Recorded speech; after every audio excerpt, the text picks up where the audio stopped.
What is going on, guys? Jack here, and if you don't know, which you probably do by now, this is Eastside Hockey Manager. This is my early access Let's Play. Hopefully you guys are good. Today, we have a game against one of our little rivals, the Boston Bruins, who of course knocked us out in the playoffs last year. I want revenge. We're playing them today. We've played a decent amount of games since the last episode. You can see just a quick look at the division. We are top of the conference, actually, by quite a margin. 47 points is our total. 23 wins, 8 losses, and 1 overtime defeat. Really, that's not an incredible record, but it kind of feels like no one's running away with it at the moment. I guess we're in a very strong position. There are some teams in our division kind of on our heels. Boston being one of those teams. They're currently in 4th. If we look at our division, you can see they're actually in 3rd in it. They are...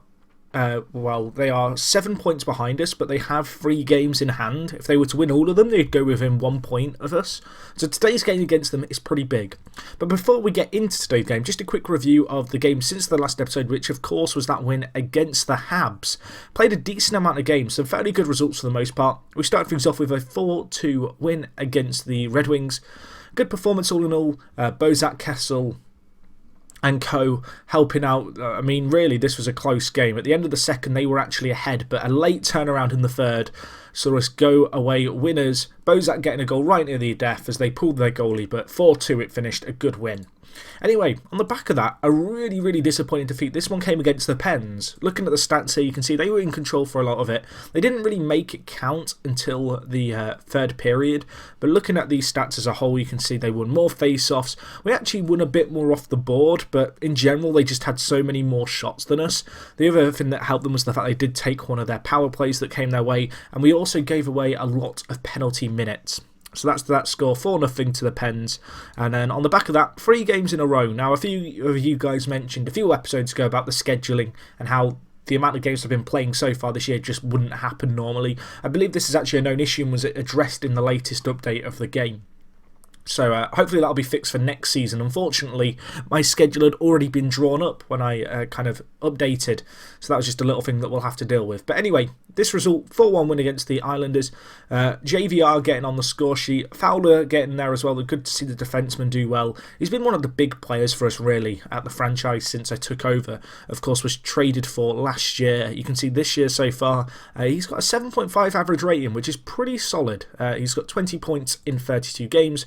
One of which came here, as I mentioned, against the Islanders. Anyway, next game, a defeat to the Oilers. Disappointing, really. We were 2-0 up in this one, going into the third. I was confident. I was loving it. And we choked. We gave it up. The Oilers' 3 scores in the last period was really tough to take.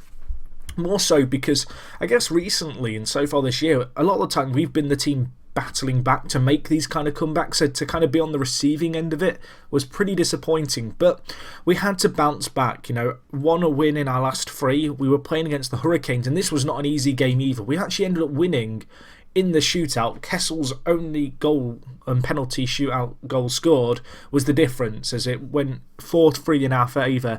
You can see here we actually conceded late on in the third. They had a power play, the Hurricanes. We couldn't kill off the penalty, and it was Lindholm who scored the goal for them to make it 3-3 and take it to the overtime. And I was worried, just because of the way the results have been going, our struggling kind of form patchiness. It was not easy, but the team performed well. They bounced back well. And we ended up getting the important kind of 2 points, I guess. Anyway, the next result was against Boston, who of course we played today. It was the first game of December. We went 1-0 up in this one, or 1-0 up, before conceding 3. Boston just ran out deserved winners. Then we bounced back well with 3 wins in a row, which takes us to where we are today. We beat the Canucks 5-3. Good performance this one, although we were 4-0 up after, or 4-0 up after half an hour. And then in 10 minutes, well, the Canucks brought it back to 4-3, and it kind of became a bit of a squeaky bum time, I guess, with only the 1 score between the 2 teams. However, we held on for that. The next game was a good win against the Blackhawks, another shootout win for us. We, of course, got that one against the Hurricanes a few games ago. Another one here at the Blackhawks at home. A good result. Yarmison getting on the score sheet, which is good for him, the defenseman. He's not done a ton since he came. He struggled a little bit, but he started to perform a little bit better in these last few games. As you can see, a 6.78 rating for him is not too impressive, but he got a goal here, and a very important one, against his former franchise, so that was very pleasing. And the game that wrapped up these kind of results was a win against the Flyers, very convincing in the end, very comfortable. Good to see Stuart Percy, the youngster, getting on the score sheet. Very young skater, good young defenseman with some real talent about him. You can see this year, in 30 games played, he's actually got 16 assists and 2 goals, which is pretty good by our defence, is kind of standard as a whole. We've really struggled to have defensemen who really contribute going forward. This year we've got a few, I guess, in Fowler and Percy. But yeah, good to see Percy get a goal there. And that's kind of how things have gone so far. There's not too much to tell you guys about in terms of what's been going on off the ice since the last kind of episode. I have a feeling Grant had already come. I really can't remember. I should point out this has been a few days since I recorded the last episode, but we did get Grant in. I'm pretty sure that trade had happened. If not, we picked up Derek Grant. All in all, just looking at the general team stats for our team, you can see Kessel with 25 goals scored and 19 assists for 44 points this year. JVR, Riemsdyk, 32 games played for him, 21 goals, more assists with 26 than Kessel, and more overall points. It is worth noting that Kessel has played 8 less games. Of course, Kessel, during our kind of very hectic schedule, did suffer a few injuries, and one player who's really been struggling a little bit has been Bozak, and I can't work out why he's struggling so much, but his condition seems to be kind of degrading a lot quicker than any other player in our teams, and so I'm not able to play him in all the games because he just seems tired a lot of the time. You can see when he has played, he's done well for us, 38 points in 24. The other point scorers beyond kind of our front offensive line, our first offensive line. Well, I mentioned Fowler doing a job for us. He's done well. Kadri's done well. You can see here Nazem has done a pretty good job. He's got 10 goals and 8 assists. His average rating isn't superb. It kind of feels like he either plays solidly or really has a complete kind of off day in the office. Fortunately, he's had some big games when we've needed them to. Andrew Shaw doing well. He had a very, very slow kind of start to his time at the franchise, but he has started to improve now. He's got first line potential. He's still got some room to improve. He's a very good centre, good, just well-rounded player.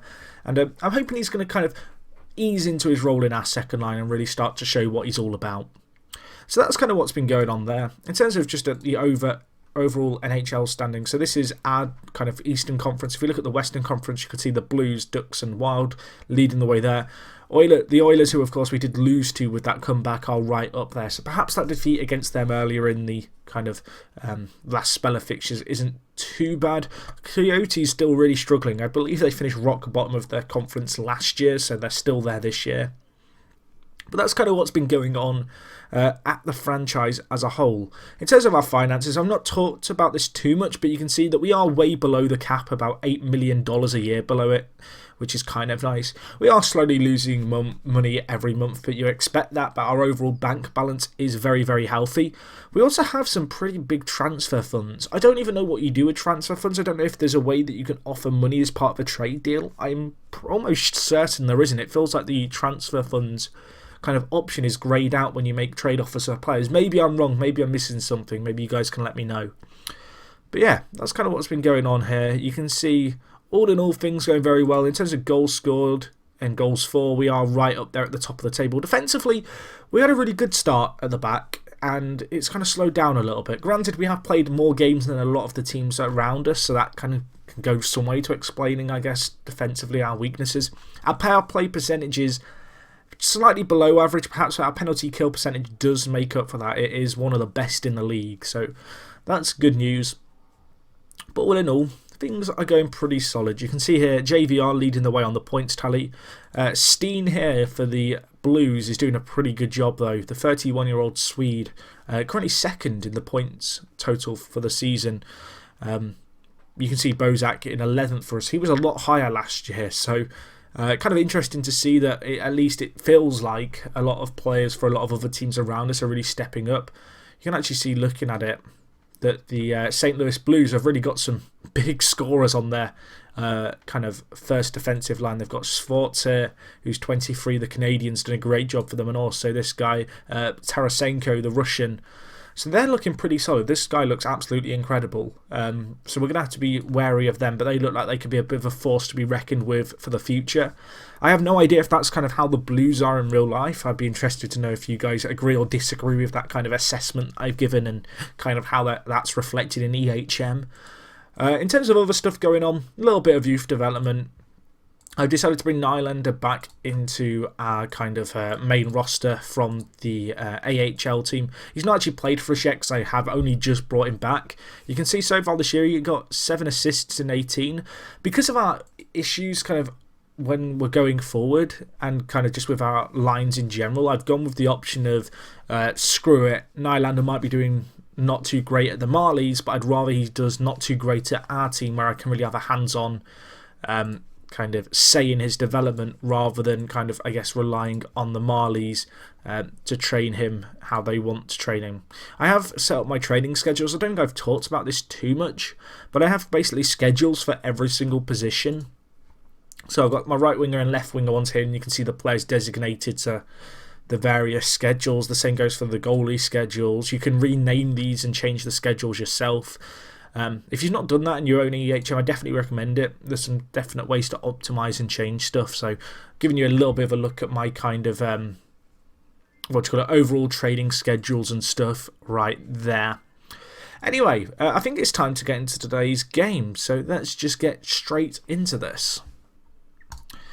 Okay, so I have to lock in the practices, which I just left open. But besides that, pretty happy with our team as a whole for this game. We're taking on Boston. We are at home for this game. And of course, we did lose to them 3-1 last time we met in the league. And of course, last year, they inflicted the heartbreak of a playoff defeat on us.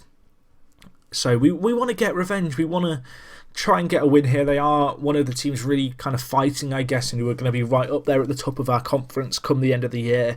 And so a win against them here could be very big for us. And as I say that, Panic gets injured. Well, that's brilliant. He is one of our better players. He's been playing out on the right for us a lot. You can see here he's actually done fairly well. 11 assists and 2 goals. So I guess next game, assuming that injury is serious, which I'm obviously hoping it's not, there is a chance that we might end up having to play Nylander a little bit, because Nylander, a player who, with the drafting of Connor McDavid, of course, I'm looking to play out on the right-hand side where possible. Anyway, last time we met Boston, it was a pretty nervy affair when it finished 3-1. They have one of the better defences in the league, as do we, so it could be a bit of a battle of the Ds here. Although we have the puck here. Go on, my son. Pulls it back. Was that Kessel to JVR? It was. A nice dispossession as well by Parlett at the back for us. And we take a lead here against Boston. And Boston giving us a few power plays, having a few players in the penalty box. Maybe we can capitalise on that. This is about the third in the space of 7 minutes. And what has Kessel just done? He's just launched that. No one's closed him down. He's kind of skated towards the blue line, weighing up his options, and just decides to hit it hard, and it goes straight in. And now we're on the attack again. And, well, Boston now have a player in the penalty box again. And, well, we're 2-0 up here. Rask having to do a fair bit in goal already. Maybe we can make it free by the end of the second. To concede short-handed would be pretty disappointing, although we are on the attack here. Get it in. Kessel scores again. A quick look at these stats. Quick look at them. We are dominating. We've had way more shots. They've had 17 shots to our 27. We're winning more board plays. We're winning more face-offs. And passing's been better. They've had 8 penalty minutes. And we've really capitalised on them this game. And that is a great kind of way to cap off this second period. We've been on top for a lot of this. We're 3-0 up. We are racing away. We are inflicting some revenge on Boston, who have kind of emerged as a bit of a series rival here. Looking at it, it's 3-3. Can we score short-handed? We can. Kadri scores. It's 4-0. To be fair, it was all even. I think both teams were a man short on the ice there. However, they got their man back sooner, but he wasn't in position when we scored them. But it counts as short-handed. And the game ends quite abruptly there. The game deciding, no, we don't need to show the last 2 minutes. The game's dead. The Maple Leafs have dominated this game. We've won 4-2. A great attendance there. And you can see here, comparing ourselves and Boston's kind of climb up the table, we are cementing a position at the top of the table, and hopefully we can just continue to do that. Panic going to be out for 10 days, so that is a bit of an issue. We'll have to make sure we don't panic too much about that. I'm a master of puns. But yeah, that's going to wrap things up from me, I think, guys. As always, thank you for watching. I'm actually leaning towards doing a bit of a longer break between this and the next episode, just because I don't really have too many trades going on. And we're doing quite well in the league to the stage where I kind of feel like there's not going to be any games that kind of can potentially have real significance in terms of being a turning point in a positive or negative way for our season. So anyway, that is going to wrap things up from me. Hopefully you guys have enjoyed. As always, if you have, smash the like button. And yeah, hopefully I'll see you guys in the next one. It is me, Jack, and I'll talk to you guys in a bit. I'm out.